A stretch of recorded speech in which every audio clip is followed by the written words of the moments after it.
হাজির হয়ে গেলাম অথেন্টিক বিফ ভুনা রেসিপি নিয়ে। একেবারেই সেই গ্রাম্যভাবে তৈরি করে দেখাবো আজকে বিফ ভুনা, যেভাবে কুরবানির সময় আমার মা রান্না করতেন। আর তখন অনেক বেশি করে মাংস রান্না করতেন। আর আমি আজকে এটা পিঠার সাথে সার্ভ করব। আপনারা যে কোনো কিছুর সাথে এটা সার্ভ করতে পারেন। এটা খেতে অসাধারণ মজা হয়। আর সব মশলা দিয়ে এভাবে ভুনা করে নিলে মজাই আলাদা। তাহলে আসুন রেসিপিটি শেয়ার করি। আমি আজকে এটা খাঁটি সরিষার তেল দিয়ে রান্না করব।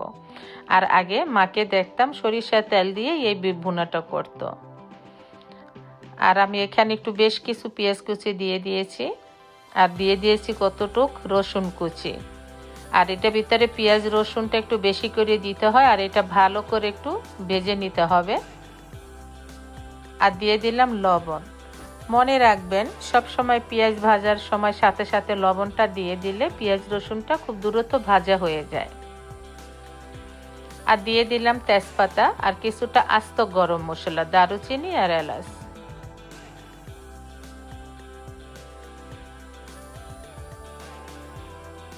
এখন এটা ভালো করে একটু ভেজে নেব যাতে সুন্দর একটা স্মেল আসে।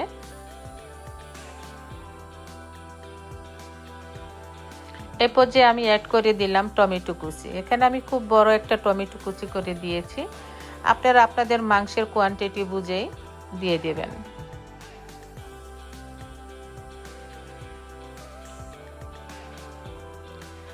এখন অ্যাড করে দিচ্ছি আদা রসুন বাটা। আমি 3 টেবিল চামচ দিয়ে দিয়েছি, আর একটু দিয়ে দিলাম।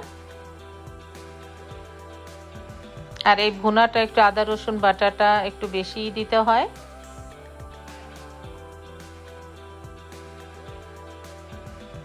আমি আদা রসুনটা একটু ভুনিয়ে নিয়েছি। এখন দিয়ে দিচ্ছি হলুদের গুঁড়া।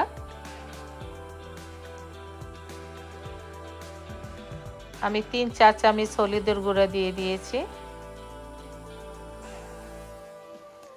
আর দিয়ে দিচ্ছি মরিচের গুঁড়া। আমার মরিচের গুঁড়াটা অনেক ঝাল, তারপরও আমি 2.5 চা চামচ দিয়ে দিয়েছি। আর দিয়ে দিলাম গরম মশলা, আর কি, যেটা আমি শাহি গরম মশলা তৈরি করে নিই ঘরে, সেটা দিয়ে দিলাম। আর দিয়ে দিচ্ছি জিরার গুঁড়া পরিমাণ মতো। এখন খুব ভালোভাবে মশলাটা আমি ভুনিয়ে নেব। আর অবশ্যই মশলাটা খুব ভালো করে ভুনাতে হবে যাতে কোনো কাঁচা একটা স্মেল না থাকে।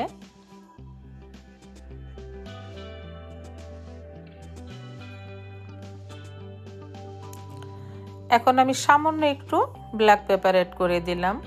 যদিও আমার শাহি গরম মশলায় ব্ল্যাক পেপার, হোয়াইট পেপার সব আছে, তবে একটু দিয়ে দিলাম। এটা একটা এক্সট্রা একটা মজা আসবে।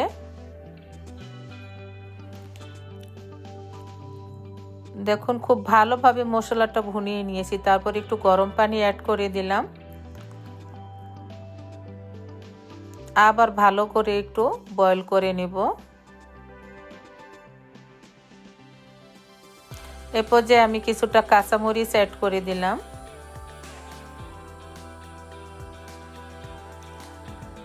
একেবারে তেল উঠে গেছে, মশলাটা ডাবল ভুনানো হয়ে গেছে। এখন আমি মাংস দিয়ে দিচ্ছি।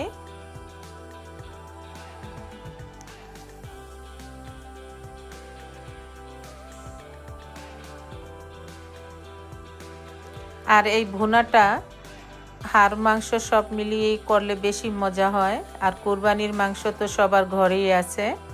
অবশ্যই এইভাবে করে মাংসটা ভুনিয়ে খেয়ে দেখবেন, অসাধারণ হবে খেতে। আলহামদুলিল্লাহ, আমি ঢেকে অনেকক্ষণ এটা রান্না করেছি। আবার একটু নেড়ে চেড়ে দিচ্ছি।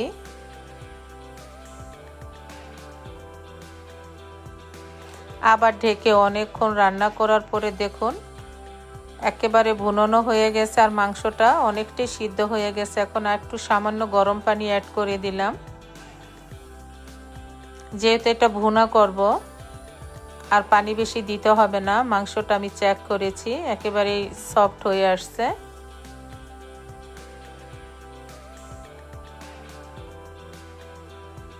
এই তো কিছুক্ষণ রান্না করে নিয়েছি, একেবারে ঝোলটা শুকিয়ে গেছে। এই পর্যায়ে আমি জালটা অফ করে দিয়েছি।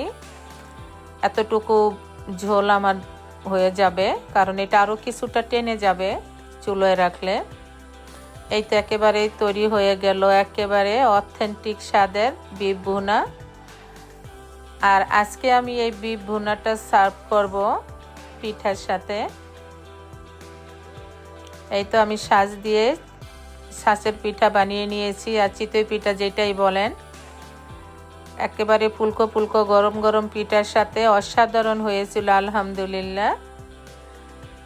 অবশ্যই ট্রাই করে দেখবেন। পিঠার সাথে, ভাতের সাথে, খিচুড়ির সাথে, পোলাওর সাথে, সব কিছুর সাথেই অথেন্টিক বিফ ভুনাটা হেভি হয়ে যাবে ইনশাআল্লাহ।